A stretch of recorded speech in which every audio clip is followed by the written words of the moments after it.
ഒരു വടി എറിഞ്ഞുകൊണ്ട് രാജാവ് തന്റെ 3 ആൺമക്കളുടെയും വിവാഹം തീരുമാനിച്ചു. ഓരോ രാജകുമാരനും തന്റെ ഭാര്യയെ കണ്ടെത്താൻ വടി വീണ ദിശ പിന്തുടരേണ്ടതായുണ്ടായിരുന്നു. മൂത്ത മകന്റെ വടി ഒരു പ്രഭുവിന്റെ മകളുടെ ദിശയിലേക്കാണ് വിരൽ ചൂണ്ടിയത്.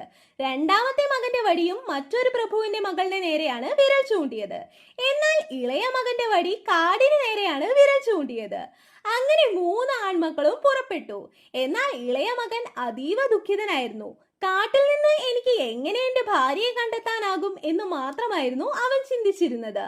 അലഞ്ഞു തിരിയുന്നതിനിടയിൽ അവൻ ഒരു പൂച്ചക്കുട്ടിയെ കണ്ടുമുട്ടി. പൂച്ചക്കുട്ടി അവനെ പിന്തുടർന്നുകൊണ്ടേയിരുന്നു.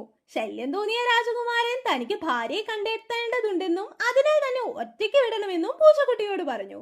ഇത് കേട്ട പൂച്ചക്കുട്ടിയും താൻ അവനെ വിവാഹം കഴിക്കുമെന്ന് പ്രഖ്യാപിച്ചു. തന്നെ പറ്റിപ്പിടിച്ചിരിക്കുന്ന പൂച്ചക്കുട്ടിയെ നോക്കി അവിടെ നിന്ന് പോകാൻ വേണ്ടി മാത്രം രാജകുമാരൻ മടിയോടെ സമ്മതം മൂളി. അതിനിടയിൽ മൂത്ത 2 സഹോദരന്മാരും പ്രഭുക്കന്മാരുടെ പുത്രിമാരായ തങ്ങളുടെ വധുക്കളുമായിട്ട് വീട്ടിൽ തിരിച്ചെത്തിയിരുന്നു. ഇളയ മകൻ തിരിച്ചെത്തിയപ്പോൾ തന്റെ വധുവിനെ കുറിച്ച് കൃത്യസമയത്ത് എല്ലാവരോടും പറയാമെന്ന് അവൻ പറഞ്ഞു. തുടർന്ന് എല്ലാ രാജകുമാരന്മാരോടും തങ്ങളുടെ വധുക്കളിൽ നിന്ന് ഒരു പൂച്ചെണ്ട് വാങ്ങിക്കൊണ്ടുവരുവാൻ രാജാവ് ഉത്തരവിട്ടു. മൂത്ത 2 സഹോദരന്മാരും വളരെ ആവേശത്തോടെ അവിടെ നിന്ന് പോയി. എന്നാൽ ഇളയ മകൻ തലയിൽ കൈവച്ച് സങ്കടത്തോടെ കാട്ടിലെത്തി.